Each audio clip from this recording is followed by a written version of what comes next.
Matt, I was actually parked down the street at a Sinclair station several blocks away from where the activity took place. In other words, the drug buy of dope and the gun purchased.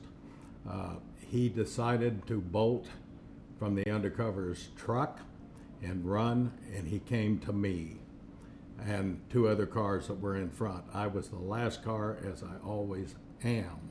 I that the deputies use to clear a scene, whatever. I've been involved in several hundred of these. I do clean up when they're done. I take notes, I take photographs, and that's my job. It's called containment.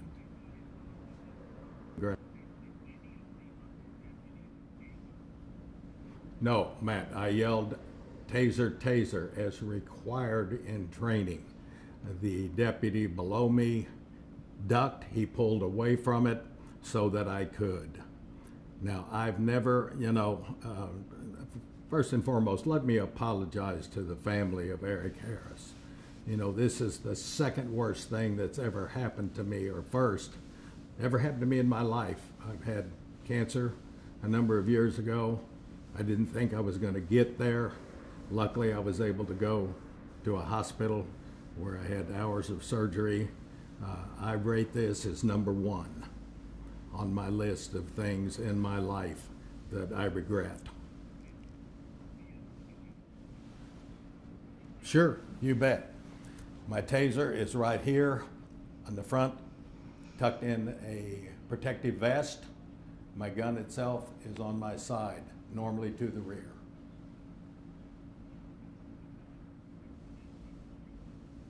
Well, let me say this has happened a number of times around the country. I have read about it in the past. I thought to myself after reading several cases, I don't understand how this can happen. You must believe me, it can happen to anyone. Oh my God, what has happened? The laser light is the same on each weapon. I saw the light and I squeezed the trigger and then realized I dropped the gun. This was not an intentional thing. I had no desire to ever take anyone's life.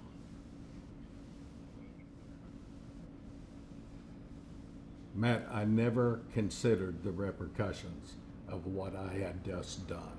It was shock. I can tell you it stayed with me for a number of days. I'm not at all sure it's not still with me today. Lack of sleep, inability to concentrate, all of those plus more. I still can't believe it happened. That is unbelievably unfair. I have donated equipment as I saw fit. When the need to allow the task force and other areas of the sheriff's office to better do their jobs on the street of Tulsa. Tulsa has a drug problem. There is no question. Nobody argues that. I am willing to put up equipment to assist them to better educate the public. I deal with young people all the time, Matt, 13 and 14-year-old kids using heroin. This is, I talk to them once we're done and try to gain an understanding of, why has this happened? When I was a policeman here in Tulsa, there wasn't heroin. That was a New York City, Chicago problem, not here. That is not correct. I have a written piece of paper that a Mr. Warren Crittenden, now in jail for first-degree murder, 40 miles east of here in Mays County, signed off to say I had done a good job. And, the Smolin law firm has been most interesting. They seem to represent all the people that have been terminated by the sheriff's office. Mr. Crittenden, that is absolutely the truth. I have it in writing. Hey, Matt, if I might address just briefly that point, the so-called evidence of falsified training records comes from a person that was terminated by the sheriff's office 7 years. He signed an affidavit. Mr. Bates would have been with the department as a reserve just about a half a year or a year at that time.